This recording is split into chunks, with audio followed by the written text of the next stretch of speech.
के सुझाव आए, कई क्रिटिसिज्म हुए और कई ऐसे भी तथ्य रखे गए जो कि सत्य से परे हैं। अगर इन सभी विषयों को रखें तो कुल मिला के 4 बकेट्स में सारे सब्जेक्ट्स आते हैं।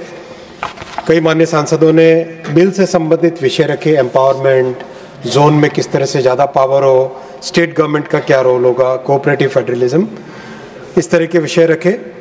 कई मान्य सदस्यों ने सेफ्टी, कवच, सीसीटीवी और जो anti collision device 2000 UPA government में लगा था उसके बारे में विषय रखे। और कई मान्य सदस्यों ने तीसरा बकेट जो एम्प्लॉयमेंट से संबंधित विषय रखे। इलेक्ट्रिफिकेशन की बात आई।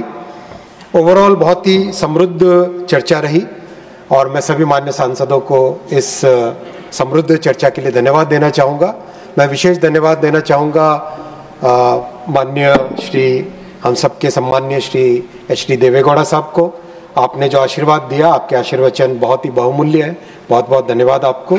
आपने इतना अच्छे शब्दों में जो आशीर्वाद दिया उसके लिए मैं आपको धन्यवाद देना चाहूँगा। माननीय सभापति महोदय, मैं सबसे पहले बिल से संबंधित विषयों को कवर करना चाहूँगा जो कि एकदम रेलेवेंट है। कई माननीय सांसदों ने एक चिंता जताई कि क्या इस बिल से सेंट्रलाइजेशन होगा, क्या इस बिल से राज्य सरकारों के पावर कम होंगे। कुछ ने प्रश्न उठाया कि क्या बिल से पार्लियामेंट के पावर्स कम होंगे। मैं बहुत स्पष्ट तौर पे बताना चाहता हूं कि ये बिल एक सिंप्लीफिकेशन का बिल है। 2 कानून के बजाय एक कानून में अगर सारे प्रोविजन हो तो एक सिंपलर स्ट्रक्चर है। इसी भावना के साथ किया गया। लेकिन साथ ही साथ मैं ये भी बताना चाहूँगा कितना मेजर एम्पावरमेंट हुआ है फील्ड ऑफिसेस का, उसके बारे में। माननीय खड़गे जी अभी नहीं है, कुछ देर पहले तक यहाँ बैठे थे, जो रेल मंत्री रह चुके हैं। 10 साल पहले रेलवे के जोनल ऑफिसेज में जनरल मैनेजर्स को, डीआरएम्स को, उनके पास जो पावर थे उसका अगर आज कंपैरिजन करें, माननीय सभापति महोदय, मैं सबको बहुत खुशी के साथ बताना चाहूँगा, आज जनरल मैनेजर्स के पास किसी भी कॉन्ट्रैक्ट को एक्सेप्ट करने का 100% पावर है। चाहे वो 10 करोड़ का प्रोजेक्ट हो टेंडर या वो 1000 करोड़ का टेंडर हो, उसको आज जनरल मैनेजर एक्सेप्ट करता है। ये एम्पावरमेंट हुआ।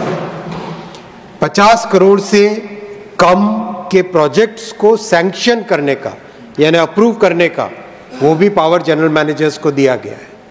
ये फील्ड में जो एम्पावरमेंट हुआ है, जिस तरह का डिसेंट्रलाइजेशन इन 10 वर्षों में हुआ है, अध्यक्ष जी, सभापति महोदय, उसके कारण आज रेलवे में इतना जबरदस्त, इतना तेज काम संभव हो पाया है। माइक, ये तभी संभव हो पाया है क्योंकि इतना मेजर डिसेंट्रलाइजेशन हुआ है और इसमें राज्य सरकारों के साथ मिलके बहुत सारे प्रोजेक्ट किए जा रहे हैं। जिन माननीय सांसद ने कहा कि राज्य सरकारों के पावर कम किए जाएंगे, ऐसा कोई इसमें प्रश्न नहीं उठता है। माननीय प्रधानमंत्री श्री नरेंद्र मोदी जी कोऑपरेटिव फेडरलिज्म में एक इनहेरेंट विश्वास रखते हैं, एक पक्का विश्वास रखते हैं और वो राज्य सरकारों को साथ लेके चलने में उनका हमेशा, उनकी कार्यपद्धति, उनके काम को आप देखेंगे तो वो राज्य सरकारों को हमेशा साथ लेके चलते हैं। कई इसके उदाहरण दे सकता हूं मैं।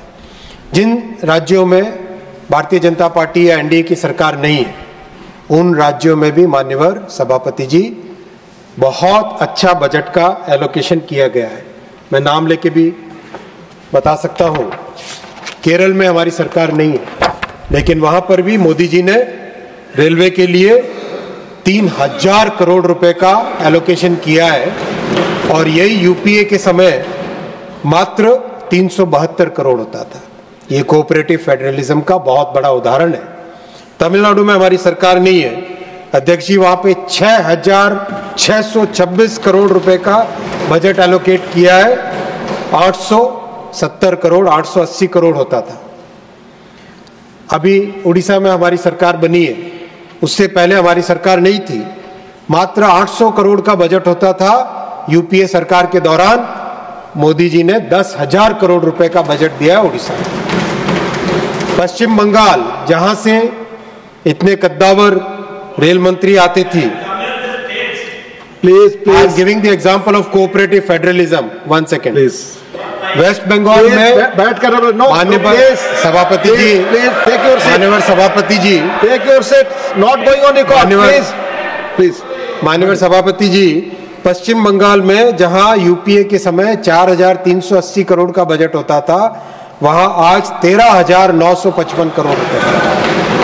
ये किस आधार पे कहते हैं कि स्टेट्स के साथ डिस्क्रिमिनेशन है? बताइए माननीय सभापति जी। ये बिल्कुल निरर्थक बात बोलते हैं कुछ लोग और केवल राजनीति के लिए बोलते हैं। मैं उनसे रिक्वेस्ट करूंगा कि इस तरह की छोटी राजनीति न करें। अध्यक्ष जी, ये बात सही है कि रेलवे में टेक्निकल लोगों को ज़्यादा इंपॉर्टेंस देनी चाहिए। मान्यवर मनोज झा जी ने भी कहा, सौरभ जी ने भी कहा और मान्यवर कई सांसदों का इस तरह का मत था कि ज़रूर इसमें टेक्निकल लोगों को, क्योंकि ये बहुत ही टेक्निकल ऑर्गेनाइजेशन है। आप चाहे ट्रैक सिस्टम देखो, मैन्युफैक्चरिंग देखो लोकोमोटिव्स की, चाहे कोचेस की मैन्युफैक्चरिंग देखो, इलेक्ट्रिकल सिस्टम देखो, चाहे सिग्नलिंग एंड टेलीकॉम का सिस्टम देखो, चाहे रेलवे के ऑपरेशंस को देखो, हर जगह टेक्निकल इम्पोर्टेंस, टेक्निकल वर्क होता है।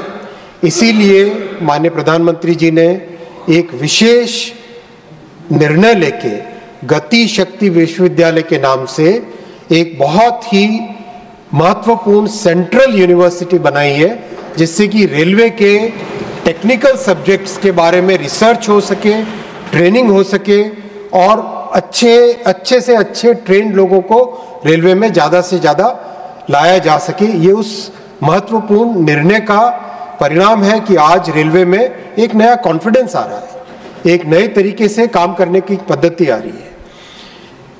इसके अलावा जो मान्यवर सांसदों ने बिल के विषय में रखा कि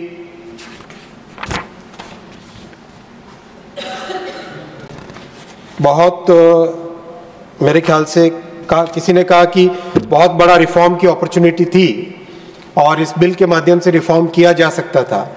सभापति महोदय, 10 वर्षों के अगर रिफॉर्म्स को अगर आप देखेंगे तो वो लिस्ट इतनी लंबी है कि आप इस बिल की बात भूल जाइए। एक लगातार रिफॉर्म किए जा रहे हैं। माननीय प्रधानमंत्री श्री नरेंद्र मोदी जी रिफॉर्म्स में एक अटूट भरोसा रखते हैं। किसी के कंपल्शन में आके रिफॉर्म करने की बात नहीं है, वो पूरे कन्विक्शन के साथ रिफॉर्म करते हैं। और इसी कारण से आज अगर हम काम की गति को देखें अध्यक्ष जी, सभापति महोदय, इन 11 वर्षों में 34,000 किलोमीटर नए रेलवे ट्रैक बने, जो जर्मनी जैसे समृद्ध देश से ज्यादा रेलवे ट्रैक्स हैं। 45,000 किलोमीटर इलेक्ट्रिफिकेशन हुआ है। ये विषय आया, माननीय मनोज जी ने पूछा कि 100% इलेक्ट्रिफिकेशन की क्या जरूरत है। प्रश्न जायज है इनका। इलेक्ट्रिकल ट्रैक्शन में और डीजल ट्रैक्शन में 95% कम होता है पोल्यूशन, 95%। अब आप इसको कंपेयर करिए रोड से। पहले अगर रोड से रेल को कंपेयर करें तो ऑलरेडी करीब 90% कम हो जाता है पोल्यूशन, कार्बन डाइऑक्साइड का जो एमिशंस है वो। और इलेक्ट्रिकल और डीजल को जब कंपेयर करें तो फिर सिग्निफिकेंट कमी आती है। तो ये देश के लिए बहुत बड़ी जरूरत है कि हम मैक्सिमम ट्रांसपोर्टेशन इलेक्ट्रिकल मेथड से करें। और वैसे भी हमारे पेट्रोलियम की रिजर्व्स लिमिटेड है और हम इलेक्ट्रिसिटी अपने खुद के सोर्सेज से जनरेट कर सकते हैं। इसलिए ज़रूरी है कि हम ज़्यादा से ज़्यादा ट्रांसपोर्टेशन, चाहे वो इलेक्ट्रिक व्हीकल्स के जरिए से रोड ट्रांसपोर्टेशन हो, चाहे इलेक्ट्रिफाइड रेलवे के माध्यम से रेल ट्रांसपोर्टेशन हो, उसको हमें इलेक्ट्रिकल माध्यम से ही करना चाहिए। ये देश की ज़रूरत है और ये देश के स्ट्रैटेजिक रिक्वायरमेंट में भी आता है। साथ ही साथ माननीय मनोज जी ने कहा कि डीजल के जो लोकोमोटिव्स हैं उनका क्या होगा। जो डीजल के लोकोमोटिव्स हैं उनको डिजास्टर मैनेजमेंट ब्रेकडाउन के टाइम के लिए रखा जाएगा, क्योंकि उस वक्त में इलेक्ट्रिकल लाइन को स्विच ऑफ किया जाता है ताकि उस टाइम में डीजल के मूवमेंट से काम हो सके। कई इलेक्ट्रिकल कई सारे जो बहुत पुरानी टेक्नोलॉजी के बहुत डीजल कंज्यूमिंग लोकोमोटिव्स थे, उनका ऑलरेडी एक तरीके से जो बेचे जा सके उनको बेचा गया है, कि जिनको एक्सपोर्ट किया जा सके उनको एक्सपोर्ट भी किया गया है और कुछ को कन्वर्ट भी किया गया है। ओवरऑल करीब 4000 के आसपास डीजल लोको रहेंगे, जो कि ओवरऑल हमारे पूरे देश में जब भी कोई इंसिडेंट मैनेजमेंट हो उसके काम में आएंगे। तो ये उनके प्रश्न का एकदम स्पेसिफिक मैं जवाब देता हूं। अध्यक्ष जी, पूछा गया रेलवे में टॉयलेट्स की बात। इन 11 वर्षों में रेलवे के कोचेज में 3,10,000 टॉयलेट बने। 3,10,000 टॉयलेट्स। आप याद कीजिए, इससे पहले की जो परिस्थितियां होती थी, टॉयलेट के नाम पे एक छोटा सा एक होल होता था। आज उससे बहुत बेहतरीन परिस्थिति है और जितने नए रोलिंग स्टॉक बन रहे हैं उनमें टॉयलेट्स में लगातार इंप्रूवमेंट आ रहा है। माननीय मंत्री जी, एक minute. Honourable members, it is now 6 p.m. If the House agrees, we may sit beyond 6 p.m. today till the disposal of the Railways Amendment Bill 2024. Do I have the leave of the House to extend the sitting beyond 6 p.m.? माननीय मंत्री, please. धन्यवाद सभापति महोदय। 3,10,000 toilets बने और इसके कारण stations की जो पहले दुर्दशा थी वो आज किसी भी स्टेशन पे जाए, सिग्निफिकेंट इंप्रूवमेंट है। जिन मान्य सदस्यों ने, कई मान्य सदस्यों ने कमेंट्स किए, शायद उन्होंने पिछले कुछ वर्षों में ट्रेन में बैठने का एक्सपीरियंस नहीं लिया होगा, पर जो भी अभी बैठे हैं, ऐसा अभी बहुत काम बाकी है। मोदी जी हमेशा एक ही चीज हमको समझाते हैं कि इन 10 वर्षों में जो काम किया है वो एक तरीके से देश के लिए एक फाउंडेशन बनाने का काम किया है। इन 5 वर्षों में 3 गुना मेहनत करके बेस बनाना है, क्योंकि देश को विकसित भारत अगर हमें बनाना है, जो हमारा लक्ष्य है, उस लक्ष्य के लिए अभी बहुत मेहनत के साथ, बहुत शिद्दत के साथ काम करना है। अध्यक्ष जी, अगर हम एम्प्लॉयमेंट की बात करें, एम्प्लॉयमेंट में मैं बहुत स्पष्ट तौर पे बताना चाहूंगा, कई मान्य सांसदों ने आज कहा कि एम्प्लॉयमेंट के लिए, रिक्रूटमेंट के लिए कुछ नहीं किया गया।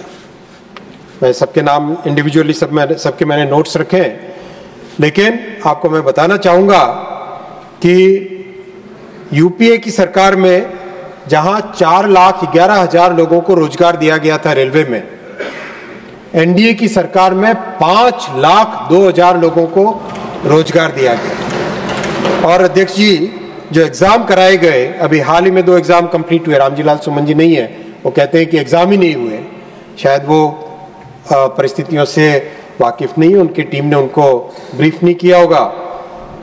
एक एग्जाम था, ग्रुप डी का एग्जाम, 1,26,00,000 कैंडिडेट्स उसमें बैठे, 68 दिन तक एग्जाम चला, 133 शिफ्टों में एग्जाम हुआ, 211 शहरों में 726 सेंटर्स में एग्जाम हुआ, 15 भाषाओं में, 15 लैंग्वेजेस में ये एग्जाम हुआ। कहीं पे कोई प्रॉब्लम नहीं, कोई पेपर लीक का इश्यू नहीं, एग्जाम बहुत कंफर्टेबली, स्मूथ, ट्रांसपेरेंट तरीके से हुआ।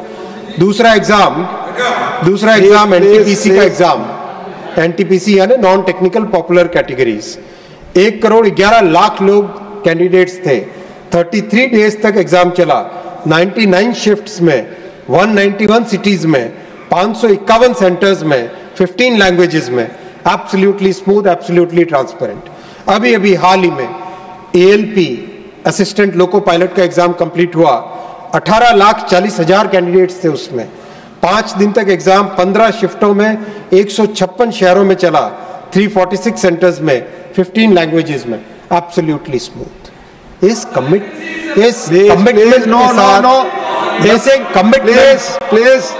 कमिटमेंट के साथ हम काम कर रहे हैं अध्यक्ष जी, सभापति महोदय, इस कमिटमेंट के साथ काम कर रहे हैं और इस कमिटमेंट को बरकरार रखेंगे।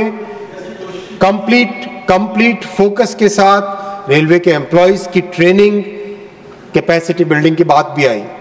आई गॉट प्लेटफॉर्म पे मैक्सिमम रजिस्ट्रेशन और मैक्सिमम कैपेसिटी बिल्डिंग के लिए एक बहुत बड़ा प्लेटफॉर्म बना है, जिसमें लाखों कोर्सेज हैं। उस प्लेटफॉर्म पे मैक्सिमम जो एनरोलमेंट हुआ है वो रेलवे के एम्प्लॉइज का हुआ है, और जो मैक्सिमम कोर्सेज ले रहे हैं वो भी रेलवे के एम्प्लॉइज ले रहे हैं। उनको लगातार ट्रेनिंग दी जा रही है, लगातार कोर्स करिकुलम को अपडेट किया जा रहा है और जितना हो सके प्रैक्टिकल कोर्स को रखा जा रहा है। माननीय सभापति महोदय, सेफ्टी पे आऊंगा मैं, बहुत बड़ा विषय है ये, इस पे कई मान्यवर सांसदों ने इस विषय को उठाया और ये विषय बहुत सीरियस विषय, इसको मुझे नहीं लगता है कि हमें कहीं पर भी इसमें कहीं पर भी ध्यान कम करना चाहिए। सेफ्टी सबसे टॉप मोस्ट प्रायोरिटी है और निश्चित भाव से सेफ्टी टॉप मोस्ट प्रायोरिटी है। जो स्टेप्स लिए गए मैं उसके बारे में बताना चाहूंगा। पहले बहुत सारे टेक्नोलॉजिकल चेंजेस किए गए। टेक्नोलॉजिकल चेंजेस में जो रेल है यानी पटरी है, उस पटरी को 60 किलो की पटरी 60 किलोग्राम पर मीटर की जो एक हायर क्वालिटी की रेल है, 1.5 लाख किलोमीटर इन 11 वर्षों में 1.5 लाख किलोमीटर हायर क्वालिटी की रेलवे ट्रैक लगाया गया है।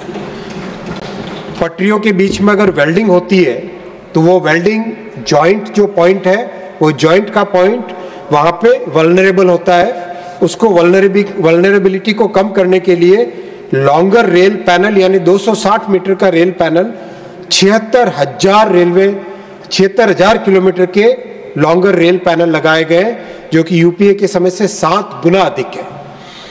डिजिटल स्टेशन का control, digital control, electronic interlocking बोलते हैं रेलवे की टर्मिनोलॉजी में, मात्र 800 स्टेशन हुए थे यूपीए के समय में। एनडीए के समय में 3,243 स्टेशंस को डिजिटल कंट्रोल पे लाया गया है। बहुत बड़ी सेफ्टी उससे इंप्रूव होती है। फॉग के समय में, कोहरे के समय में दिखाई देना कम हो जाता है। सिर्फ 90 फॉग सेफ्टी डिवाइस थे 2014 में जब मोदी जी ने जिम्मेदारी ली थी। आज माननीय सभापति जी 26,000 फॉग सेफ्टी डिवाइस हैं ट्रेन में लगे हुए, जिसका बहुत बड़ा बेनिफिट भी मिल रहा है। हमारे लोको पायलट से पूछिए आप।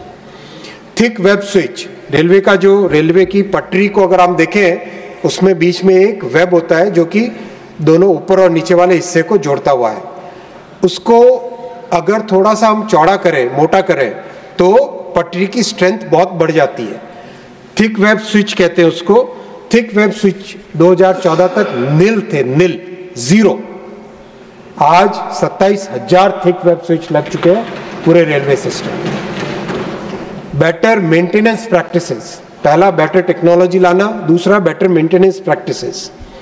जो रेल रिन्यूअल का प्रश्न भी कई मान्यवर सांसदों ने उठाया कि पटरियां पुरानी हो चुकी है, पुरानी पटरियों को रिप्लेस करके नई पटरी लगाने का काम 50,000 किलोमीटर में हुआ है, जो कि एक अपने आप में एक ऐतिहासिक काम है। माननीय सभापति महोदय, जब ट्रेन चल रही है उसके बावजूद पटरियों को रिप्लेस करना, किस तरह से मेंटेनेंस के टाइम मेंटेन करना, वो देखिए। अल्ट्रासोनिक फ्लॉ डिटेक्शन, वेल्डिंग के पॉइंट को डिटेक्ट करने के लिए, जहां मात्र 79 लाख के आसपास पूरे यूपीए की पीरियड में हुआ, आज वो 1,90,00,000 जगह पे अल्ट्रासोनिक फ्लॉ डिटेक्शन की टेस्टिंग हुई, मतलब डबल से ज्यादा। वेल्ड फेलियर, इसका रिजल्ट दिखता है। वेल्ड फेलियर जहां 2013-14 में, माने खड़गे जी नहीं है यहाँ पर, उनके समय की बात है, 3,700 होते थे, वहां पे आज मात्र 300 रह गए। 92% कमी आई है वेल्ड फेलियर्स में। माननीय सभापति महोदय, हमेशा रेल फ्रैक्चर एक कॉमन हम लोगों की पार्लेंस में आ गया था। दिन रात सुनते थे रेल फ्रैक्चर हो गया, रेल फ्रैक्चर हो गया। बात सही भी है। 2013-14 में 365 दिन में 2,548 रेल फ्रैक्चर होते थे। 365 दिनों में 2,548 रेल फ्रैक्चर होते थे। आज वो संख्या 91% कम हो गई है रेल फ्रैक्चर्स की। ये मेंटेनेंस में इंप्रूवमेंट लाया गया। आप मेंटेनेंस का प्रश्न पूछ रहे थे। ट्रेनिंग का, स्टाफ की ट्रेनिंग, सिम्युलेटर्स लगाए जा रहे हैं, जिससे कि रियल लाइफ लोगों में कैसा एनवायरनमेंट होगा, एग्जैक्टली उस तरह के एनवायरनमेंट में ट्रेनिंग हो। रनिंग रूम्स लोको पायलट के, एक भी रनिंग रूम में एयर कंडीशनिंग नहीं थी 2014 में। बड़े बड़े कद्दावर नेता थे जो कि माननीय तनखा जी कह रहे थे कि एक ब्यूरोक्रेट को लगा दिया। हाँ, मैं मानता हूं, मैं टेक्नोक्रेट हूं, ब्यूरोक्रेट हूं, लेकिन कमिटमेंट देश के लिए कहीं कम नहीं, किसी भी नेता से कम नहीं। अगर कमिटमेंट में कम आए तो आप उंगली उठाइए, नहीं तो आपको उंगली उठाने का कोई अधिकार नहीं। आज माननीय सभापति जी 558 रनिंग रूम लोको पायलट्स के 100% एयर कंडीशनड हो गए। किसी भी लोको में एक भी जगह पर कोई एक भी टॉयलेट नहीं होती थी किसी कैब में। हमारी महिला लोको पायलट्स की समस्या आप सोचिए कितनी बड़ी होती होगी।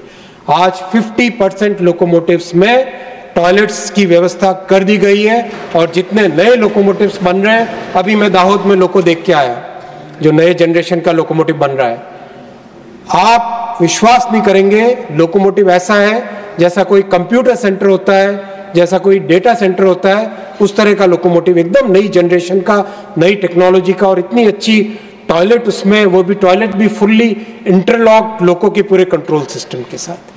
उस कमिटमेंट के साथ काम कर रहे हैं अध्यक्ष सभापति महोदय। मोदी जी का जो कमिटमेंट है महिला शक्ति के लिए, हमारे समाज के हर वर्ग के लिए, उस कमिटमेंट को आज दुनिया सराह रही है। विपक्ष में जो बात करते हैं कभी चीन से कंपैरिजन तो आप करेंगे ही, आपका प्रेम किसके साथ है हम सबको पता है, इसमें क्या बड़ी बात है। और जो आपने आंकड़े दिए, मान्यवर तनखा जी ने जो आंकड़े दिए, वो दिखाता है कि उनके समय में क्या काम होता था या काम नहीं होता था, उसको दिखाता है। जिस कंपैरिजन की ये बात कर रहे हैं, 1981 से आपके प्यारे देश ने काम चालू किया रेलवे के मॉडर्नाइजेशन का। वो काम भारत में 2014 में चालू हुआ। 1978 2014 आपने 60 साल तक राज किया इस देश पे। किस मुंह से आज बोलते हो आप? इन 60 वर्षों में आपने 20,000 किलोमीटर इलेक्ट्रीफाई किया। मोदी जी ने 11 साल में 45,000 किलोमीटर इलेक्ट्रीफाई किया। आपके 60 साल के काम को किसी भी पैरामीटर पे देख लीजिए। 60 साल बनाम 11 साल, हर जगह 11 साल के इस काम में आपको अधिक शक्ति, अधिक पावर, अधिक अचीवमेंट दिखाई देगी। इसलिए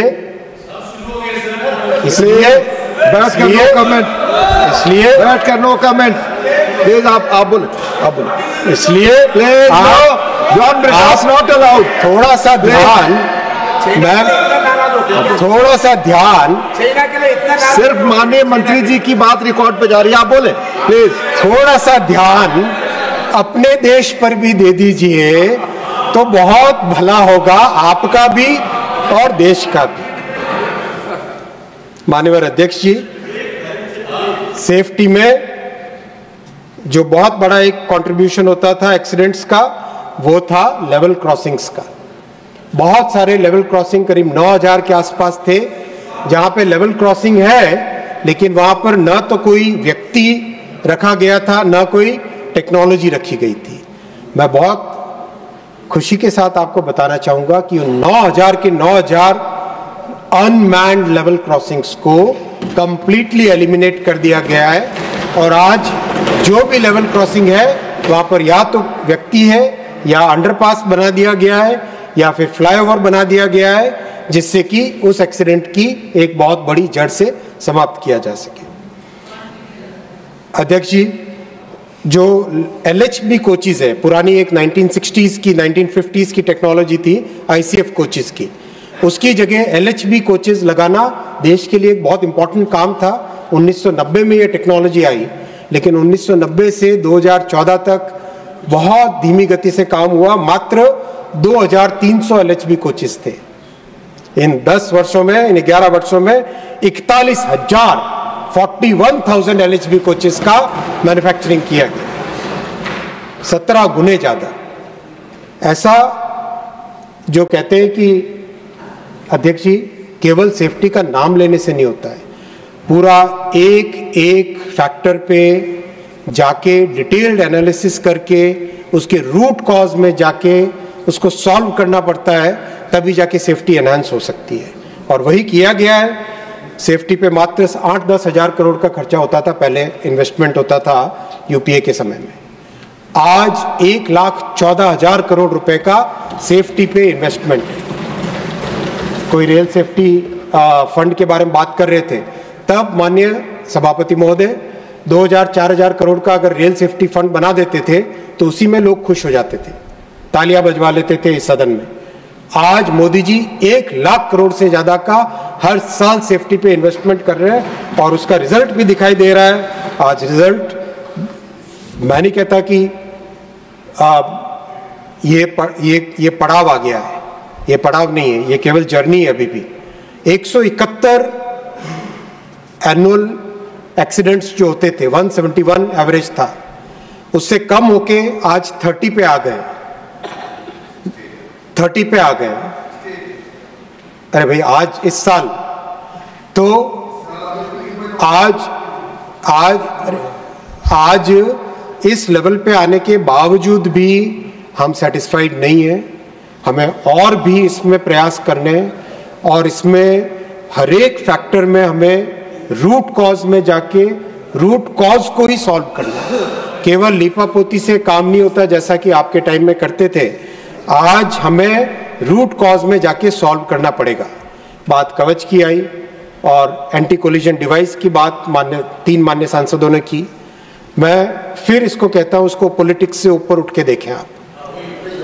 एंटी कोलिजन डिवाइस जो लगाया था, प्लीज ऑनरेबल ममता जी ने, प्लीज ऑनरेबल ममता जी ने जो एंटी कोलिजन डिवाइस का बहुत ही फैनफेयर के साथ लगाया था, माननीय सभापति महोदय, मैं टेक्निकल थोड़ी बहुत टेक्नोलॉजी की समझ है मुझे, किसी भी इंडस्ट्रियल सेफ्टी डिवाइस या इंडस्ट्रियल सेफ्टी सिस्टम का एक पैमाना होता है, SIL कहते हैं उसको, safety integrity level. Safety integrity level 1 सबसे कम और लेवल 4 सबसे ज्यादा। सेफ्टी इंटीग्रिटी लेवल का सर्टिफिकेशन होता है, उसका एक पूरा प्रोसेस होता है, बहुत अलग अलग तरीके से उसको टेस्ट किया जाता है। उसके बाद में इंडिपेंडेंट सेफ्टी असेसर्स होते हैं, दुनिया में बहुत कम माने जाते हैं जो अच्छे ISA हैं, वो पूरा असेसमेंट करके सेफ्टी का असेसमेंट करते हैं। सभापति महोदय, मैं जिम्मेदारी के साथ कह रहा हूं, एंटी कोलिजन डिवाइस में कोई सेफ्टी इंटीग्रिटी लेवल का न कोई सर्टिफिकेशन हुआ, न कोई उस तरह से टेस्टिंग हुई। और यूपीए सरकार के समय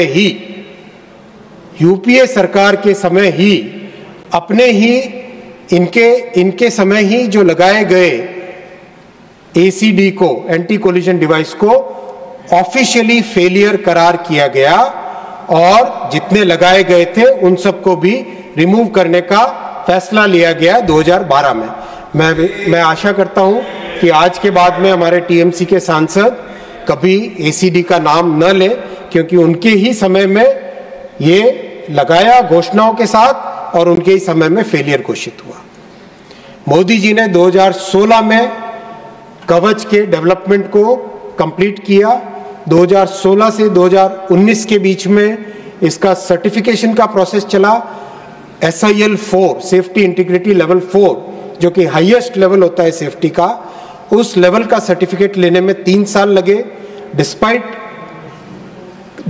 कोविड के 2 साल 20 और 21 के 2 साल का एक सेटबैक रहा, फिर भी लगातार एक्सपेरिमेंट्स करते रहे और भारत बहुत ही एक, हमारा रेलवे नेटवर्क बहुत ही एक वाइड अलग अलग डाइवर्सिटी का रेलवे नेटवर्क है। माननीय सभापति महोदय, कहीं पे बहुत ह्यूमिडिटी वाला एरिया है, कहीं पे ड्राई डेजर्ट का एरिया है, कहीं पे पहाड़ का एरिया है, कहीं पे नदियों वाला एरिया है। इन सब चीजों को ध्यान में रख के सारे फीचर्स को डिवाइस में लाना, ये हमारे सामने जिम्मेदारी थी।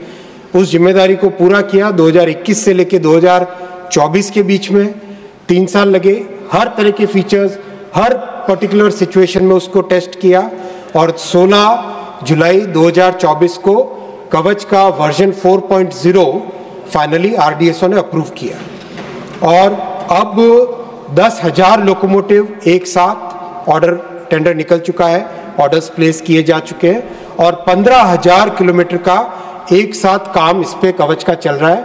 जो कह रहे थे कि 2% हुआ है और इसी गति से चलेगा, नहीं, ये मोदी जी के काम करने की ऐसी प्रवृत्ति नहीं है। जो मैं फिर जिम्मेदारी के साथ कहता हूं, जो समृद्ध देशों ने 20 साल में काम किया, जो समृद्ध देशों ने 20 साल में काम किया, वो हम इन 5 वर्षों में कंप्लीट करके दिखाएंगे। ये हमारा संकल्प है, ये हमारा संकल्प है। और इस संकल्प में जो साथ दे, आपको धन्यवाद, साथ नहीं दे तो देश आपको विदा भी कर देगा। माननीय सभापति महोदय, इसके अलावा इसके अलावा मैं ये कहना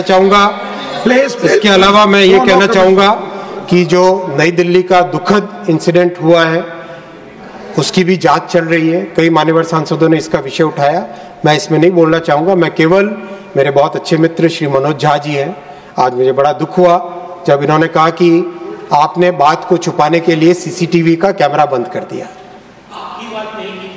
किसी की भी बात, 12 लाख आपस में 12 लाख रेलवे कर्मचारी, 12 लाख रेलवे कर्मचारी दिन रात काम कर रहे हैं, दिन रात काम कर रहे हैं। मैं स्पष्ट तौर पे खंडन करना चाहूंगा इस बात का, सीसीटीवी कैमरा बंद नहीं किया गया था। मैंने स्वयं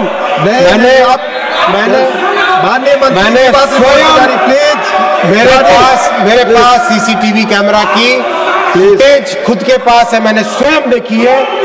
कोई बात नहीं है, किसी भी बात में माननीय सभापति महोदय, माननीय सभापति महोदय, रिकॉर्ड पे जा रही है। हर जान, हर व्यक्ति, हर प्राण एक बहुत ही दुखद बात होती है। अगर एक्सीडेंट हो, हर एक्सीडेंट एक दुखद घटना होती है। सिर्फ माननीय मंत्री जी की बात रिकॉर्ड पे उसमें हमें कहीं पर राजनीति करने की जरूरत नहीं है, कहीं पर उस समय राजनीति करने की जरूरत नहीं है, बल्कि उसके बजाय हमें क्या हम उससे स्टेप ले सकते हैं वो ध्यान रखने की जरूरत है। No comment please. माननीय मंत्री जी, आपकी बात है सभापति महोदय, इस दुर्घटना के बाद में ये फैसला लिया गया है कि 60 स्टेशन पे कंप्लीट एक्सेस कंट्रोल किया जाएगा। 60 स्टेशन में परमानेंट होल्डिंग एरिया बनाए जाएंगे, जिससे कि ज्यादा सर्ज आए तो सर्ज को उसी एरिया में रखा जा सके। और pilot project new Delhi, Anand Vihar, Varanasi, Ayodhya और गाजियाबाद में ऑलरेडी चालू कर दिया गया है इन 5 स्टेशन पे। और माननीय सभापति महोदय, जो पिछले साल छठ में और इस साल कुंभ में जिस तरह की फैसिलिटी होल्डिंग एरिया की गई, अब वो 60 स्टेशन में परमानेंटली लगाया जाएगा। 100% एक्सेस कंट्रोल करने का इन 60 स्टेशनों में निर्णय लिया गया है। केवल जिन पैसेंजर्स के पास कंफर्म टिकट है वही स्टेशन पे प्लेटफॉर्म पे जा पाएंगे, ताकि प्लेटफॉर्म पे किसी तरह की कोई भीड़ भाड़ नहीं आए। 12 मीटर का यानी 40 फुट का चौड़ा FOB वो बनाने का निर्णय लिया गया है। इस बार महाकुंभ में जब ये 12 मीटर के FOB लगाए गए थे, उसका बहुत अच्छा रिजल्ट आया, क्योंकि 12 मीटर यानी 40 फुट अपने आप में एक सब्सटैंशियल डिस्टेंस होती है, तो उसमें भीड़ भाड़ होने की कोई संभावना नहीं होती है। हर जगह कैमरास लगाए जाएंगे। महाकुंभ में वॉर रूम में कैमरा का बहुत अच्छा उपयोग हुआ था, और इन सभी के सभी बड़े स्टेशंस पे वॉर रूम बनाए जाएंगे। कम्युनिकेशन के डिवाइसेस टोटली नए जनरेशन के लेटेस्ट डिजिटल कम्युनिकेशन के डिवाइसेस लगाए जाएंगे, और जितने रेलवे के स्टाफ या सर्विस पर्सन्स हैं उन सबको नए डिजाइन का ID कार्ड दिया जाएगा। स्टाफ के लिए एक नई यूनिफॉर्म बनाई जाएगी, जिससे कि किसी भी क्राइसिस के सिचुएशन में लोगों को पता चल सके कि ये व्यक्ति रेलवे का अधिकारी है या स्टाफ है, तो आराम से उसके साथ संवाद हो सके। ये सारे के सारे डिटेल एनालिसिस किया गया है न्यू दिल्ली स्टेशन के इस इंसिडेंट का, और उससे जो सीखने को मिला, बहुत दुखद घटना हुई, हम सब उसके लिए दुखी हैं, लेकिन उसमें भविष्य में ऐसा न हो वो करना भी हमारी जिम्मेदारी है। इसी प्रयास से फिर ये भी एक निर्णय लिया गया, जो कि बहुत कठोर निर्णय होगा, और मुझे मैं आपके माध्यम से पूरे सभी मान्यवर सांसदों का सहयोग भी मांगूंगा कि टिकट्स इन सब स्टेशंस, भीड़ भाड़ वाले स्टेशंस पे उतनी ही दिए जाएंगे जितनी की सीटें ट्रेन के अंदर है, ताकि भीड़ वाला वो मुद्दा ना हो। साथ ही साथ जो डिमांड रहेगी उसके लिए करीब 80 के आसपास स्पेशल ट्रेन्स की व्यवस्था की जा रही है, जिनको इन 60 स्टेशंस के आसपास वाले एरिया में रखा जाएगा, ताकि अगर अचानक ज़्यादा भीड़ आए तो स्पेशल ट्रेन के माध्यम से लोगों को यात्रा की एक सुविधा दी जा सके। माननीय सभापति महोदय, महाकुंभ के समय 13,000 गाड़ियों का प्लान था एक्स्ट्रा चलाने का, और एक्चुअल में 17,000 गाड़ियाँ चलाई एक्स्ट्रा, 17,330 गाड़ियाँ एक्स्ट्रा चलाई, और दिन रात टीम ने काम किया। माननीय प्रधानमंत्री जी लगातार फॉलोअप करते थे, उत्तर प्रदेश के मुख्यमंत्री जी के साथ लगातार संवाद होता था, माननीय गृह मंत्री जी लगातार मॉनिटर करते थे। मैं सबको धन्यवाद देना चाहूँगा, और जो रेलवे के कर्मचारी दिन रात लगे रहे, बहुत सारे ऐसे कर्मचारी हैं जिन्होंने 24 घंटे में एक बार खाना खाया होगा या हल्का सा कुछ नाश्ता किया होगा, उसके बिना वो काम करते रहे। एक महिला कर्मचारी, एक महिला कांस्टेबल अपने बच्चे को अपने गोद में रख के यहाँ पे काम पे, ड्यूटी पे लगी रही। इस तरह के कमिटमेंट के साथ सबने काम किया माननीय सभापति महोदय। और ऐसे में विपक्ष अगर केवल उंगली उठाए और 10,000 काम अच्छे हैं और उस 10,000 कामों को ध्यान न देके केवल एक गलती अगर हो जाए, केवल उसी के ऊपर लगे रहे, तो ये तो कोई एक डेमोक्रेसी की बात नहीं हुई। मेरा इससे आपसे इतना ही रिक्वेस्ट है कि इस पूरी टीम को, मेहनत जो कर रही है टीम, प्रधानमंत्री श्री नरेंद्र मोदी जी के प्रधानमंत्री श्री नरेंद्र मोदी जी के इस बहुत ही संकल्प भरे समय में माननीय सभापति जी, जो एक समृद्ध राष्ट्र बनाने का सपना लेके हम चले, जो देश को विकसित भारत बनाने का एक जो लक्ष्य सामने रखा है, और जो राष्ट्र प्रथम सदैव प्रथम की भावना को हमेशा जिया है, इसीलिए आज इस देश ने मोदी जी को ऐतिहासिक तीसरी टर्म दी है। और इस तीसरी टर्म में मोदी जी ने हम सबको कहा है, प्रधानमंत्री जी ने हम सबको कहा है कि हमें इस बार 3 गुना अधिक मेहनत करनी है, ताकि विकसित भारत का जो फाउंडेशन है वो मजबूत बने, और उसी भावना के साथ हम सब काम कर रहे हैं। माननीय सभापति महोदय, आपको बहुत बहुत धन्यवाद इतना समय देने के लिए।